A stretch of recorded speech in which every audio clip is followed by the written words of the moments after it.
30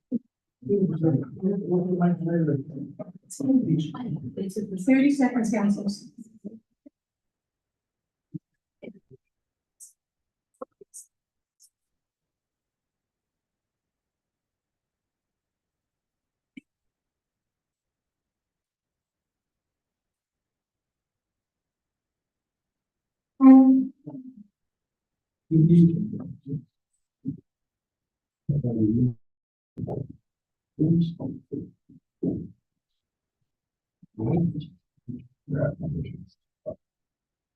Good evening and welcome to the March 25th, 2024 regular council meeting.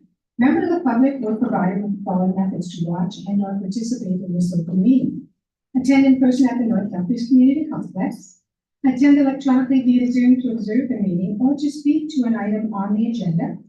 You can watch the live stream by accessing the meeting on the Township's YouTube page. And finally, you can submit written comments to the Clerk's Division that were provided to council members and will perform part of the public record. We now like to call this meeting to order, and can I have approval of the agenda, please? Councilor Tilley.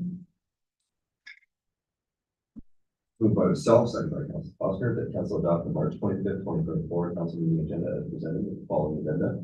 Item 9.1, CAO 05.14, meeting rights agreement for the pump track facility, and then reference to the recommendation section of the report from skate park facility to pump track facility. Item 11.1.5, enhance sport recreational pump track facilities to be letter to the editor. Item 14.1, bylaw number 3470-24, procedure bylaw amendment table of contents. All those in favor? Carried, thank you. I would now like to do the Indigenous acknowledgement. We acknowledge that the land on which we gather today is the traditional territory of the Haudenosaunee, the Anishinaabe, and the Neutral people. We acknowledge the enduring presence of the Indigenous people with whom we share this land today, their achievements and their contributions to our community.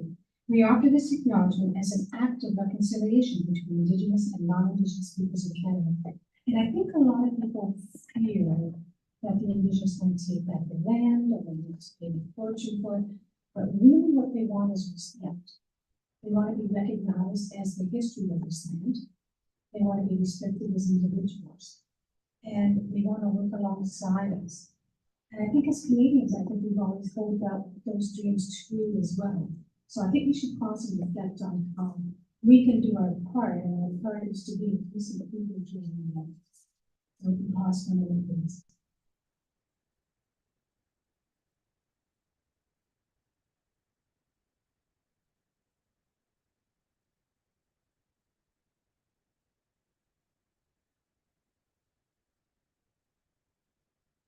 Thank you.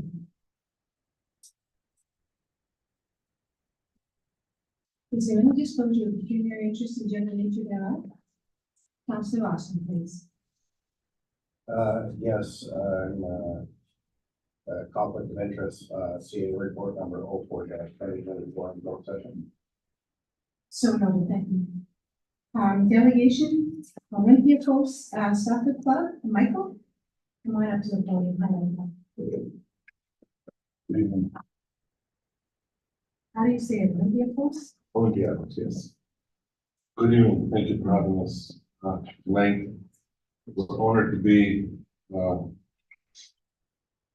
before you, Ms. Mayor, Honorable Council, seeking an opportunity for a home for our club and an opportunity for us to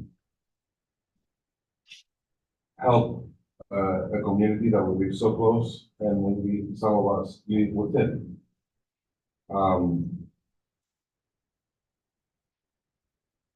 Before I go through some of the financial ways that we can make this facility usable and sustainable, I would like to give you a brief idea of who we are, what we've done, so this way you understand we are a family like yours, like you are. It's like a family little club.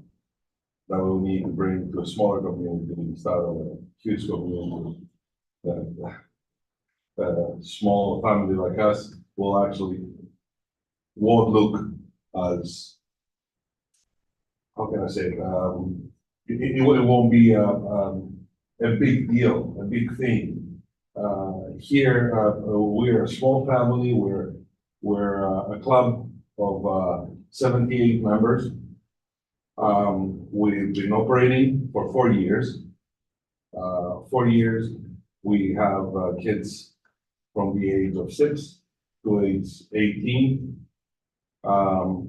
We have players within those 4 years, and let's not forget that we went through COVID, so they're not actual 4 years. But actually we help playing overseas. They're playing in Spain, they're playing in Greece. We have won trophies in Buffalo since we were not sanctioned at the time to play locally. So we took our boys to Buffalo. We won the Winter League in Buffalo, in US soil. From Kitchener, the little community.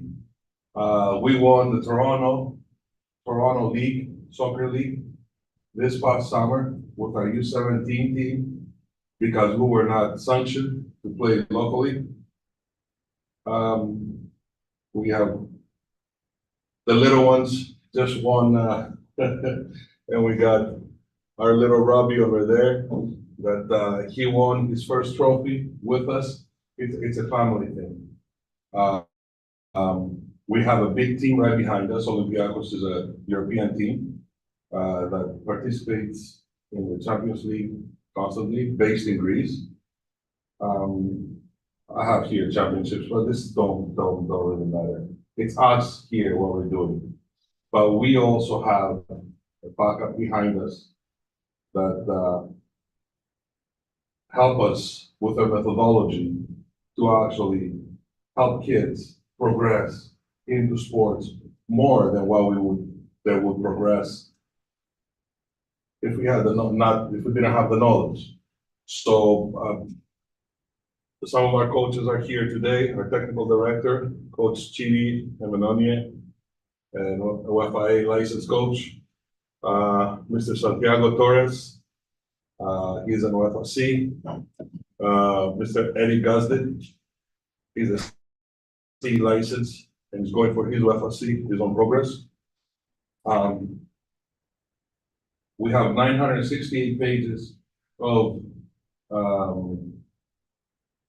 sports soccer methodology brought to us by Olympiacos Academy. And this is how we help the kids progress into, as they grow up, into the best of their abilities. Because not all the kids can progress to the max. We all have certain abilities. In regards of the finances, how we're planning on, and I don't need the paperwork, how we're planning on utilizing the arena. We don't look for any financial compensation from the city. What we're looking for is to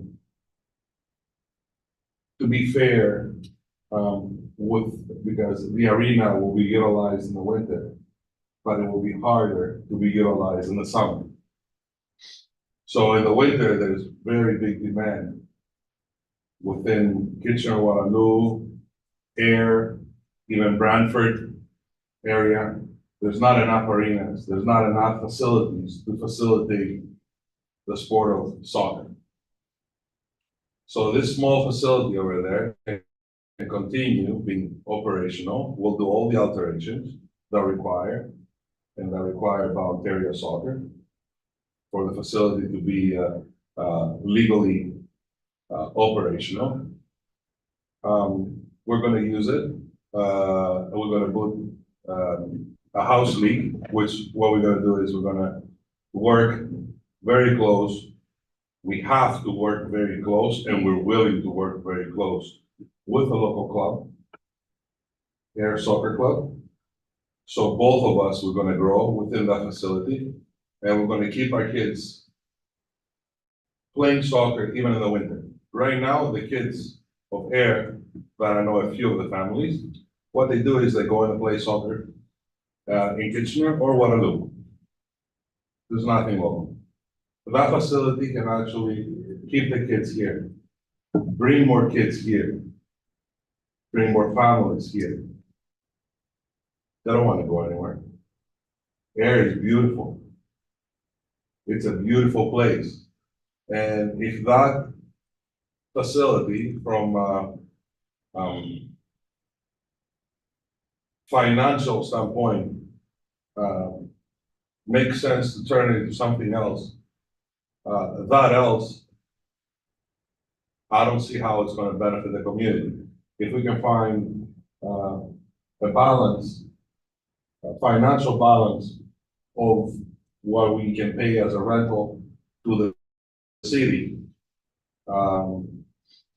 and continue the recreational programs in that facility, that would actually benefit financially more than actually what it would if we alter just the building itself. Because it will bring more families here, because the families will stay here, because the families will have nowhere to go. They won't want to go anywhere else. Because the business of a downtown, as soon as the soccer game is over, that little pizza store that's downtown is gonna get little Jimmy to go and have his slice of pizza. So it will benefit a lot of things. I don't know how much it's gonna benefit us. I haven't done, to be totally honest, I'm coming before you today and I haven't done the math to see what is it for us. But for us, it's for sure that it is a home that we're looking for, because we've been training in school gyms. Where we're going from Guelph to Kitchener to Waterloo, in school gyms, from field to field in the summer, we're looking for a home. In a brief discussion with the president of Air Soccer Soccer Club, I told him that they have a certain amount of kids and we're not looking at tapping into the amount of kids. What we're looking is to be an elite program that will help their elite athletes to actually take the next step. Last year, we did a camp in Waterloo, and it's online. And we brought coaches, professional coaches from pro teams from all over Europe.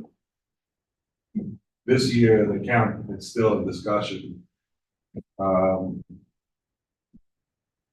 I'm very confident that if we had a home here, we would really want for that camp to take place here in this facility, outside in the field, and bring like 200 or 300 kids with pro coaches, exposure. This is where we are. We are small in numbers, but we have this emblem that gives us a little bit of a leverage to reach a little farther. Thank you for listening to me. I'm open to answer questions. Council's questions. Council Rose. Through you, Mayor. My question is, why ACC? And how did you get to this point that you found this facility and thought that this was a good place? I went, I saw it twice. It's not ideal for older kids to play an 11v11, let's say, game. But definitely little Robbie here will be able to go through his winter in a winter league through that facility. Very easy, without have to drive to Toronto every weekend like he does right now.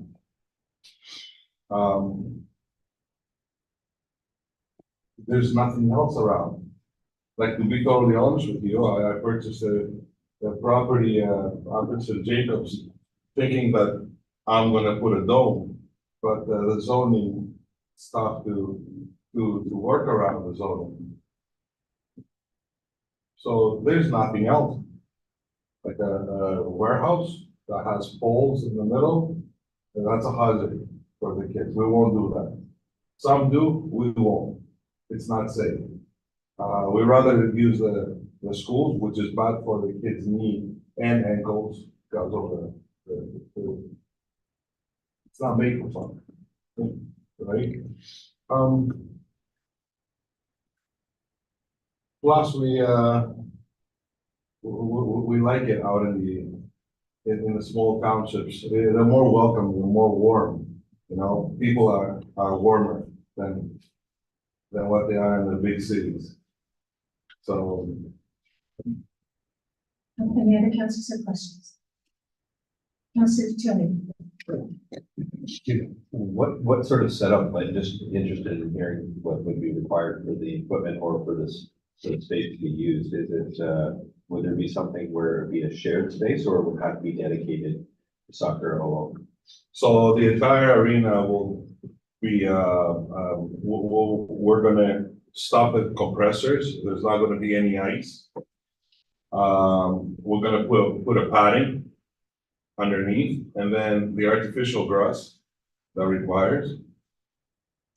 Now, we're gonna put nets, so the ball doesn't come out, from. Basically, we're not.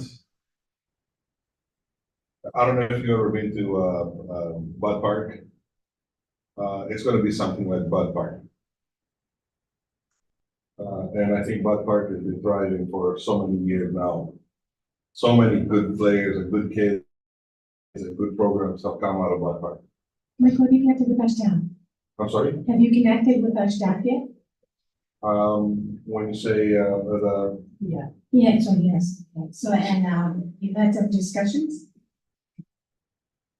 Through you, Mayor, yes, we have been having some conversations, but I did ask him to come and present to council his idea and suggestion.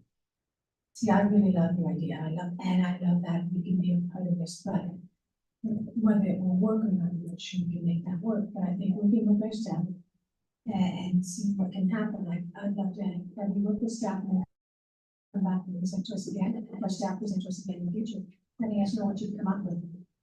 But thank you so much for coming today, Michael. I really appreciate it. Thank you kindly for having me. If you need any more detail in the financial aspect, how it's gonna work, I can sit down with the finance department and work some numbers to see how, it would work for us as far as renting the facility, what cost. It has to balance out. It can't be a one-way street just for us. It has to work for the city, it has to work for us, and we have to take under consideration all the kids in the area. Councilor Austin. So you're looking at the ice surface as one soccer pitch? Yes. Or are you going smaller, like two soccer pitches? Because I You can play split at it. Glen Park, are you making, two main fields in like winter with the smaller nets, or are you making bigger nets with the full? Even the entire arena is not big enough for a 77, sorry, for a 99. Maybe for a 77 when it comes to older kids, but it definitely can accommodate the little ones. So our main concern, because as a club, we also have grandfathered some time into Rim Park. Throughout the year, we build a relationship, and the older kids, we can accommodate through Rim Park, but the younger kids, setting up a house league, it will require the whole field. And last question, you're looking at this through the winter season, not the summer season, correct? The winter league, yes, for the winter season. Summer season, there is some alternatives, but we have to find not resources, like sources, like yoga classes and that will interfere with this facility.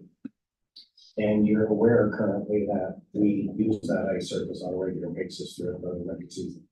No, I wasn't aware, that you're using it, but we're if there is an arena here, for hockey and for, skating,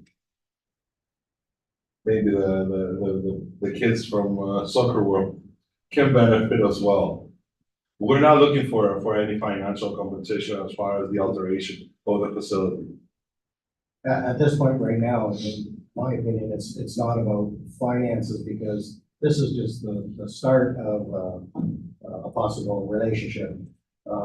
Right now, we've had reports and studies done and we're working with trying to get enough ice time for the kids right now. We're currently operating at full capacity on the two arenas. Well, So, but however, I mean, there's lots of things going on now and speculation and we're trying to move forward with certain things, build certain things, possibly twinning this arena and maybe doing something in ACC. I like your idea. I'm a soccer fan myself. I love the whole idea of it. It might be a little too early for us, but like what Mayor Fox said, when you're working with staff, they can keep you updated as to how we're progressing with things. the day we came here to talk about the arena, there is another idea that we had in mind as well. Actually, turning one of the fields, take the responsibility to turn one of the fields into a artificial turf and build the foundation around it, put a little dome. Okay, right behind here. So this way we can facilitate. We're willing to contribute, we're willing to be in it. By all means, we're not billionaires, we're just a little small club. And I can guarantee you one thing, I will have to personally get involved and get committed to it, and I'm willing to. If the township is actually willing to entertain the idea. Michael, I think we think your ideas are great. I think you should work with some staff and see what we can come up with. Because I think we would be honored to have you here if we can make this work. Thank you kindly. Thank you very much. And thank you all for coming out tonight. I really appreciate it. You do not have to stay for the rest of the day.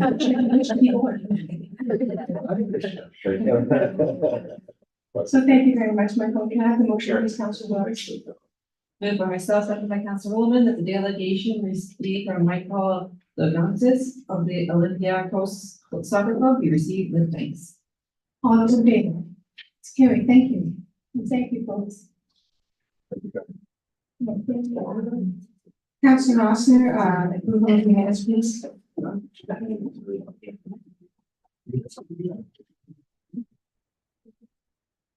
Move on results by Councilor Jelly that council approve the following meeting minutes. 811 special council meeting minutes, February 26, 2024. 812 council meeting minutes, February 26, 2024. 813 Ward 4 Town Hall meeting minutes, February 22, 2024. And 814 Committee of the Whole meeting minutes, March 11th, 2024. All those in favor? Carried. Thank you.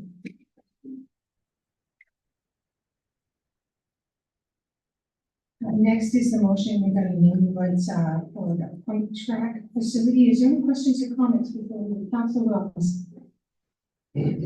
So my question was just more as a newbie, I'm just trying to understand naming rights agreements. So I was under the assumption that, and this is probably obviously incorrect, but I was under the assumption that whoever was the sponsor would be the name on the track. And so I was just wondering how that really worked. Thank you. CEO McNeil.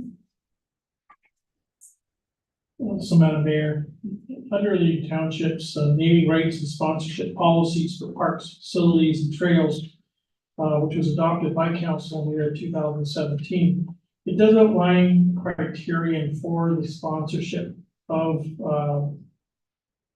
facilities such as Post Pump Track. It does not require to actually be named after the benefactor is making the donation. Obviously, the agreement is between the township And that benefactor, in this case, McNeil and Dawn Pharmacy. When staff have met with, Patrick and Linda McNeil, they have indicated that they would like it to be named, after Jared Calloway and his family for the contributions that he has made in terms of the time and effort, bring this project forward, and they thought that this was a way of recognizing his contributions to the community. And so they've asked that council endorse the name, Bellamy Pump Track, in recognition of that labor and fundraising that Mr. Bellamy has undertaken over the past year and leading into calendar 2025. But there's nothing that actually requires it to be named after the sponsor. The sponsor obviously has input. It's actually council that makes a decision.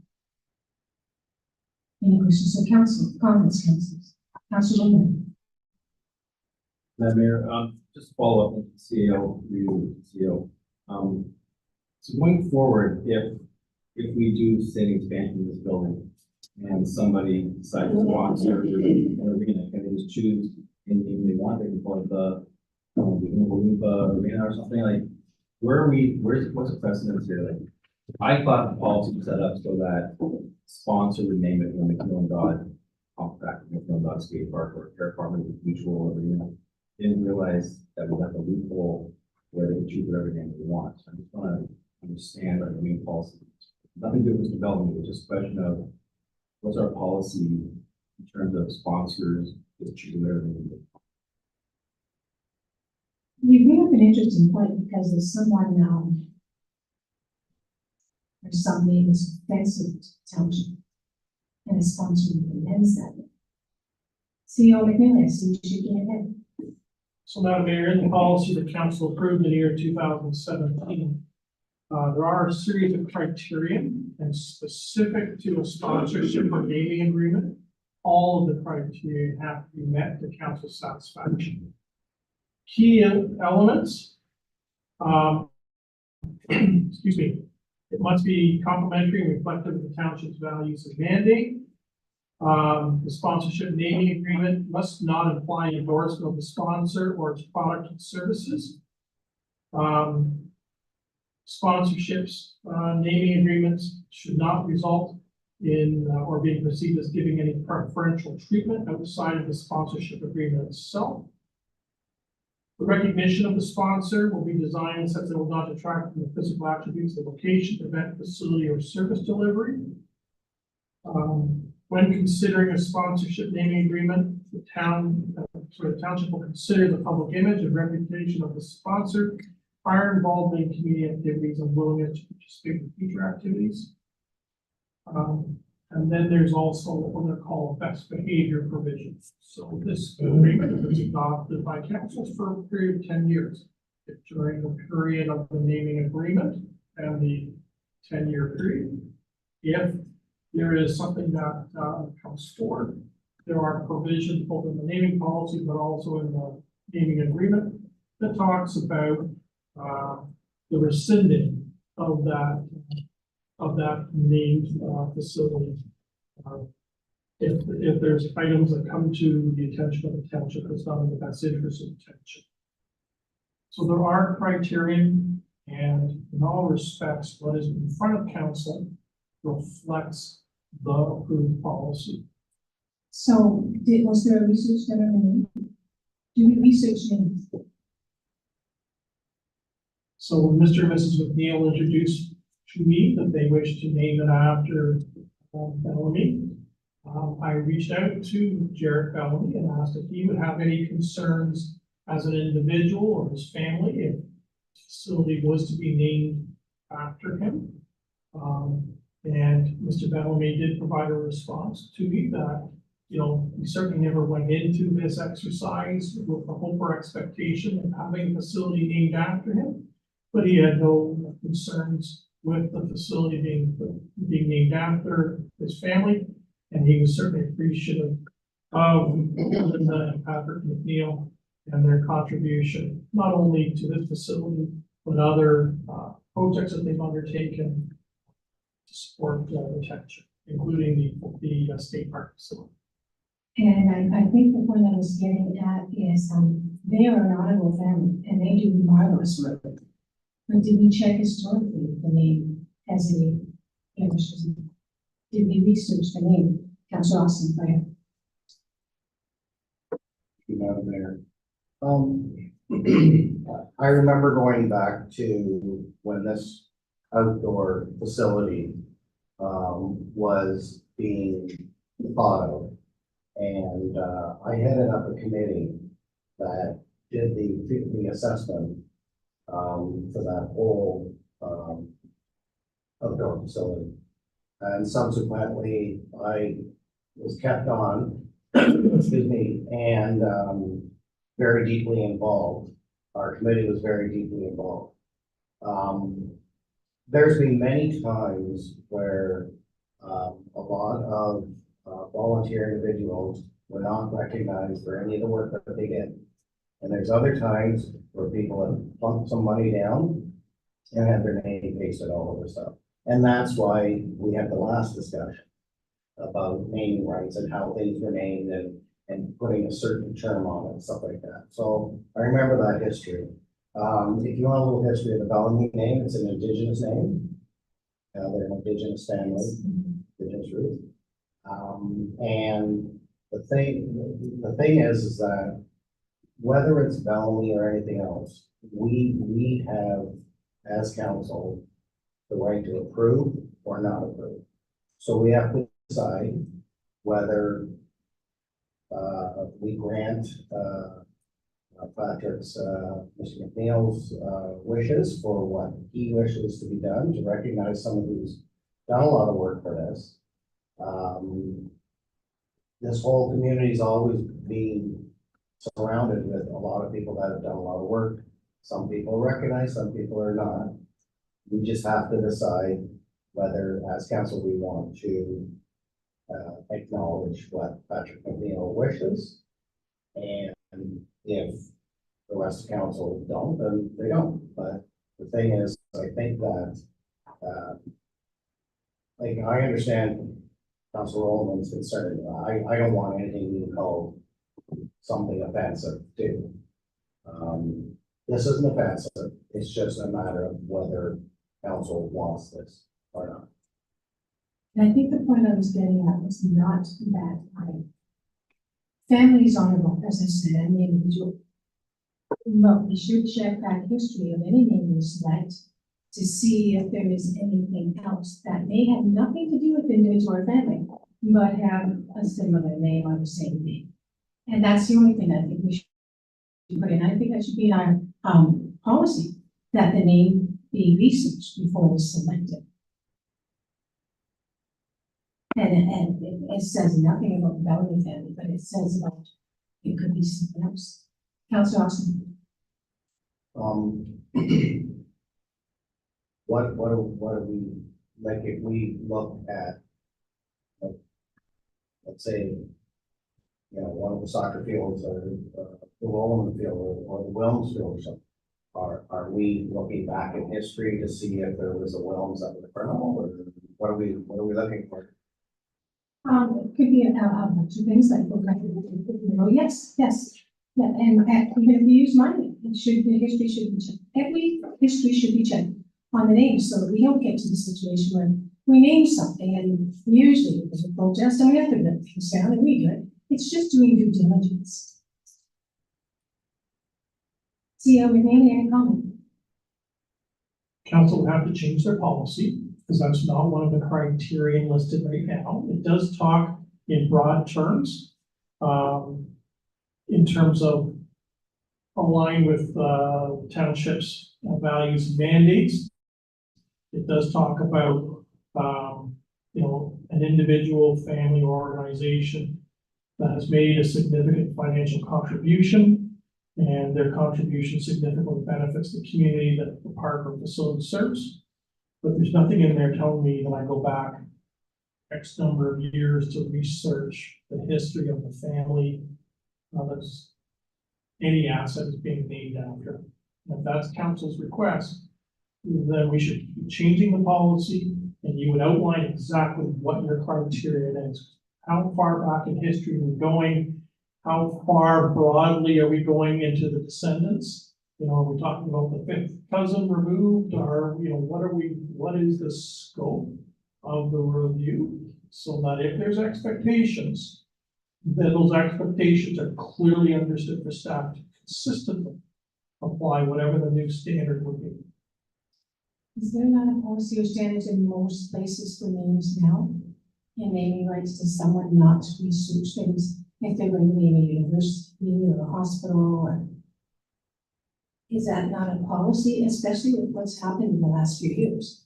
In most cases, especially in a smaller town like this, we know the individual, we know the character of the individual that the facility is being named after. We typically have not gone back and looked back generationally to see what's occurred in the history or lineage of the family. Any other comments? Councilwoman. And I have a different question, I'd like to ask the CEO as well. It's recently happened with the Air 200 committee where a company donated, and then through the process, they've actually changed their name. So the question is, in this case, let's say McMillan Dodd decides to sell the pharmacy in a few years to somebody else. What is the requirement of the township then go back and change all the signage to reflect the new name? That's what we're dealing with. And also notice that even with the some of the names in this facility that was talked adjacent, some of the companies no longer exist. So are we required now to change all those names to the new company names, or names come down? So I'm just curious how it works in this case. If we have a 10-year period, say Patrick decides to retire and sell it, are we then forced to change all the signs for the new owner, or do we leave the old signs up for what's our policy now? CEO review. So, Madam Mayor, there is provisions in the draft agreement that's included as an attachment to the staff report. If the ownership does change within the 10-year span of the naming agreement, and the new owner wishes called the new corporate name identified, then the expense of the change out of and rebranding, for lack of a better term, of all the applicable signage would be the responsibility of that new owner. And there would have to be some consent between historic McNeil and Dodd Pharmacy and that future owner. And I only say that because payments are actually being made in 23, 24, and 25. And as I said, you know, it's a $75,000 one-time contribution that gives the exclusive name right over the 10-year period. So if there was an offer of purchase sale and the new owner wanted some recognition, then that would have to be part of their agreement with McNeil and Dodd. And then, as I said, any changes to the physical naming, signs or literature and the like would be at the expense of that future owner. Any other questions or comments? Okay, can I have the motion, please, Councilor Bowman? Move by myself to the council will that C report number 05/2024 be received, and that council approve the sponsorship and naming rights agreement between McMillan Dodd Pharmacy Inc. and the township as a title sponsor for the proposed pump track facility containing the following elements. One, payment of $75,000 to the township spread over a 3-year period, 2023-2025, in equal installments, December 2023, December 2024, and December 2025, or at a accelerated schedule at the preference of McMillan Dodd Pharmacy. 2, the conferred naming rights for a 10-year period will go into effect on the opening date, an option for renewal. 3, the name assigned pump track facility as Bellevue Pump Track, sponsored by McMillan Dodd Pharmacy. 4, exclusively for the naming rights to be used in all promotional and advertising campaigns for the term of the agreement. 5, good conduct provision and similar termination provisions that would apply during the term of the agreement. 3, and that the mayor and clerk be authorized to execute sponsorship naming rights agreement between McMillan Dodd Pharmacy and the township, subject to any minor revisions as required by the chief administrative officer and or the township solicitor. All those in favor? Excuse me, carried. Sorry.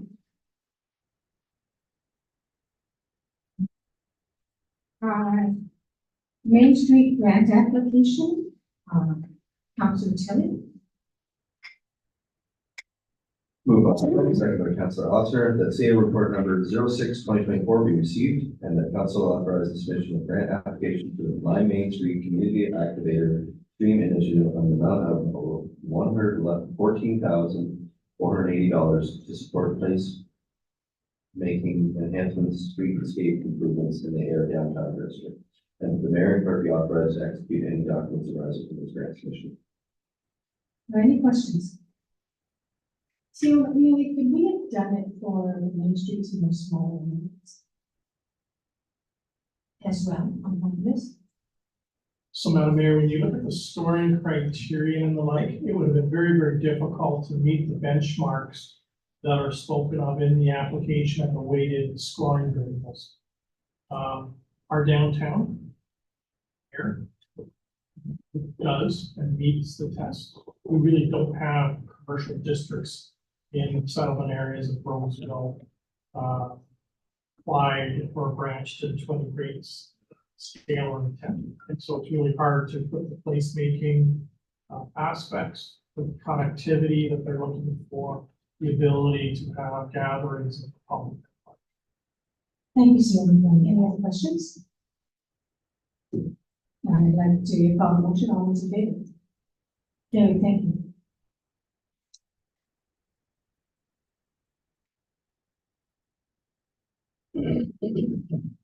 Council meeting structure procedure review. Any comments or just go straight to the motion? Seeing no comments, can I have the motion, please, Council Wells? Moved by myself, second by Councilor Rowland, the CLK memo regarding council meeting structure procedure review be received, and that the draft new procedural bylaw be presented for amendment. All those in favor? Karen, thank you.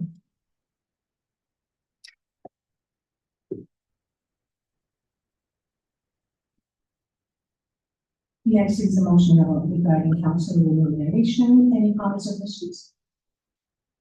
Council Tilly, please.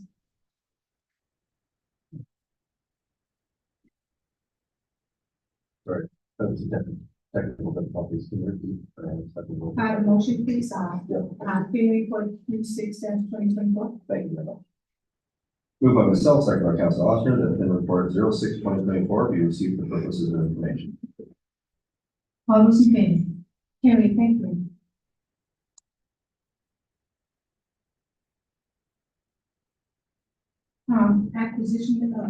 Acquisition of new software, Council Woman, please. Any questions first? Seeing none, Council Woman, please. For myself, by Council Will, that PIN report number 07-2024 be received, and that council approve the purchase of citywide maintenance work order, citywide citizen portal, and citywide permanent planning licensing modules of the PSD citywide software in the amount of $248,225 plus HST. And the purchase will be funded by $137,000 from Law Addition Grant and $115,594 from the Building Reserve Fund. And that the purchase of PSD citywide software module will be authorized under Part 6 non-standard procurement section 37B of procurement file number 3265-21. The mayor will be authorized to execute any necessary documents to facilitate the issue of this project. All those in favor? Carrie, thank you.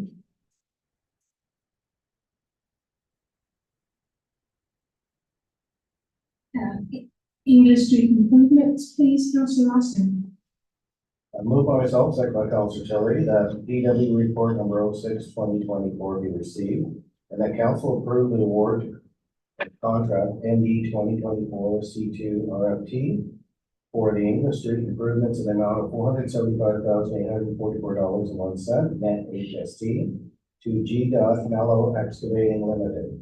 And that a project contingency of $125,000 net of HST rebate be established. And that a budget of $25,000 net of HST rebate be included for geotechnical material testing works as required. And that the mayor and clerk be authorized to execute any necessary documents to facilitate the completion of this program. Councilor Taylor.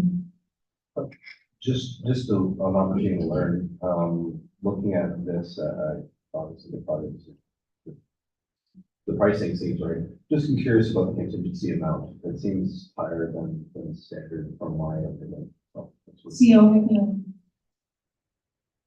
you know, Mayor, and let Director Rob Raycroft speak to this report. Thank you, very kind. Do you, Madam Mayor, to the councillor? This project, it should be very straightforward. There's a little bit of concern about some of the areas. We're doing infiltrated galleries. We don't have stormwater sewer or stormwater outlets on the street. So we've asked for a little extra on this project. You're right, we don't typically ask for this amount. And we have no intention of using it unless there's an issue with the street itself. We would feel safer using a little bit extra contingency because it's within the budget limit. Just to allow us to get past some of these potential issues. If there are no issues on the street and there isn't any concerns, after we get through some of these areas, then we won't be using it. Council Tim. Thank you, that's, within budget is the perfect explanation. No further questions, I'll let you. Carrie, thank you.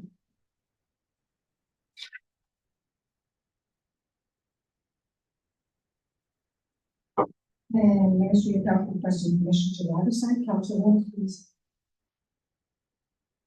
Moved by myself, seconded by Councillor Bowman, that the correspondence dated March 13, 2024, in the Region of Waterloo Public Health and Paramedic Services, requesting a letter of permission from the township authorizing access to municipal lands for purposes of mosquito larval surveillance and larval control measures be received. And that staff be hereby authorized to issue the requested letter of permission to the medical officer of health. All those in favor? Carrie, thank you.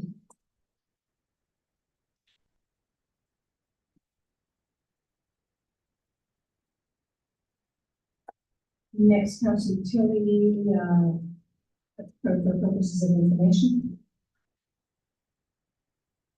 Moved by myself, second by Council Officer, the following be received for the purposes of information. 7.1, communication correspondence, 7.1.1, Ontario Energy Board decision to add subsidy, 1.1.2, City of Waterloo Resolution allowing Ontario Heritage Act municipal heritage registers, 11.1.3, provincial day of action on litter, 11.1.4, invitation to tour Women's West 5 neighborhood, 11.1.5, enhancing sport recreation and public facilities, 11.3, external public agencies, 11.3.1, Regional Waterloo meeting minutes, January 24th, 2024, 11.3.2, ERCA meeting minutes, January 26th, 2024, 11.3.5, Regional Waterloo Library Committee meeting minutes, February 2nd, 2024. So any comments before we call the vote on this? Seeing none, all those in favor? Carrie, thank you.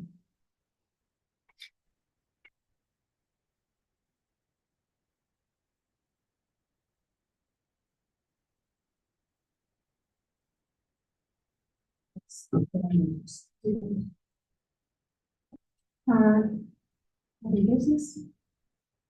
Any business, no, okay. Mayor and Council's report, Council Rose, traffic speed on Liberty Road. Correct, so I was, notified by Mr. Carpenter about a week or so ago about, some of the speeding issues that he's noticed on this road, especially now that the weather has gotten nicer and the motorcycles are back out. I know that, Ridley Road has come up for discussion a number of times.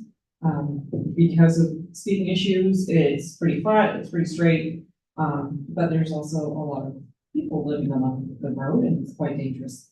I agreed to, bring forward his correspondence, that he'd also sent to the Waterloo Regional Police, regarding his concerns, and I was hoping that, council would also, agree to, that we need to reach out perhaps to the region to maybe get them to do some speed studies or do some things that would help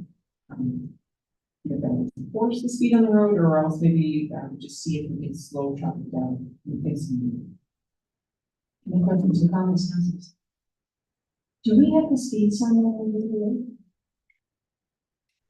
Madam Mayor, it's presently not deployed on Wrigley Road. We have had on different sections of Wrigley Road over the past 2-year period, the sign posted, and we have some fairly good data in various segments.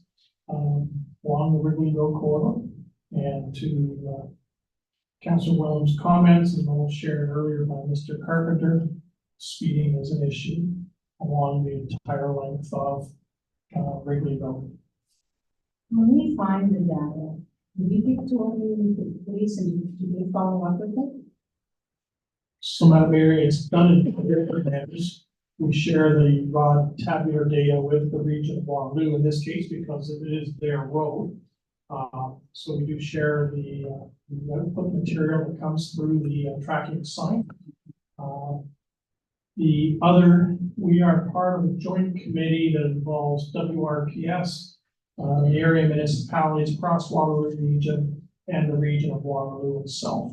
And as part of that roundtable, there are broad discussions on areas where there are road traffic related issues, and broad sweeping reviews related to public education campaigns, areas where perhaps elevated presence for enforcement is required, specifically in the WRPS, and or where one or more of the municipalities may be seeking a change in the road to help modulate speed if that happens to be the issue.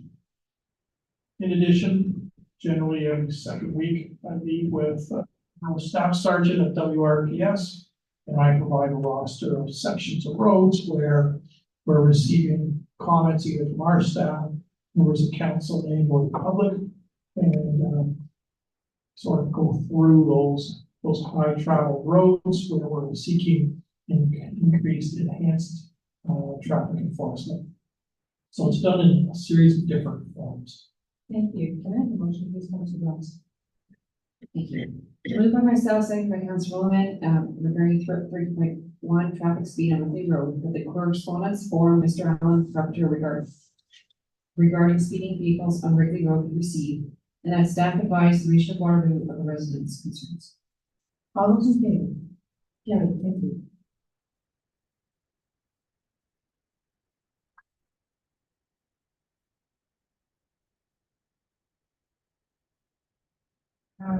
Going to the environment done.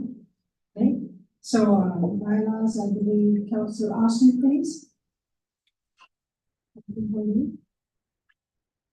Moved by myself, second by Councilor Tilly, that bylaw number 3470-24, being a bylaw to govern the proceedings of council committee meetings be read a first and second time.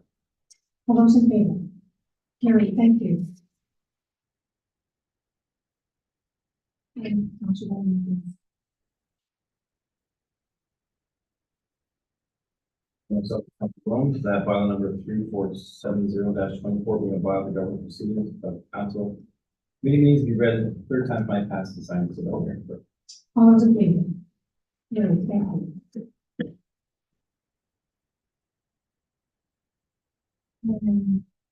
Councilor Tilly, the motion is going to close, please.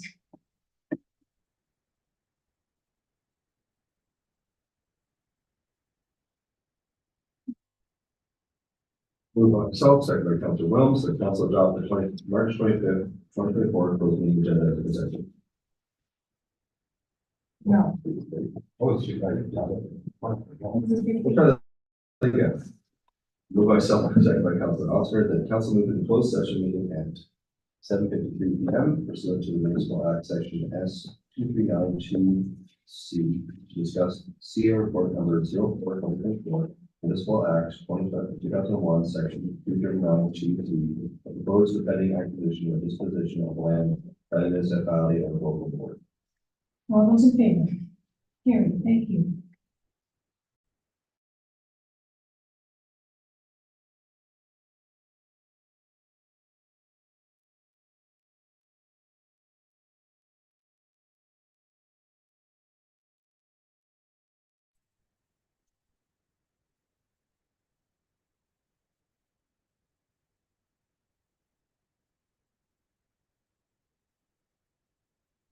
Now, can I have a motion, please, to reconvene into the open session? Councilor Williams, please. Moved by myself, second by Councilor Williams, that council reconvene in open session at 8:17. All those in favor? It's carried, thank you. And coming out of close, the chief administrative officer was directed to undertake further investigation on potential acquisition of a property for municipal purposes and to report back to council in future closed session on the progress on this matter. Can I have the confirmatory bylaw, please, Council Wells? Moved by myself, second by Council Rowland, that bylaw number 3468 24 being a bylaw to confirm the proceedings of the regular council meeting held on March 25, 2024, be read first, second, third time, and the final title signed and sealed by the mayor and clerk. All those in favor? Carried, thank you. And the adjourned, please, Council Austin. Moved by myself, second by Councilor Tilly, that whereas business before this council meeting has been completed at 8:18 p.m. and be it resolved that this meeting adjourned. All those in favor? Carried.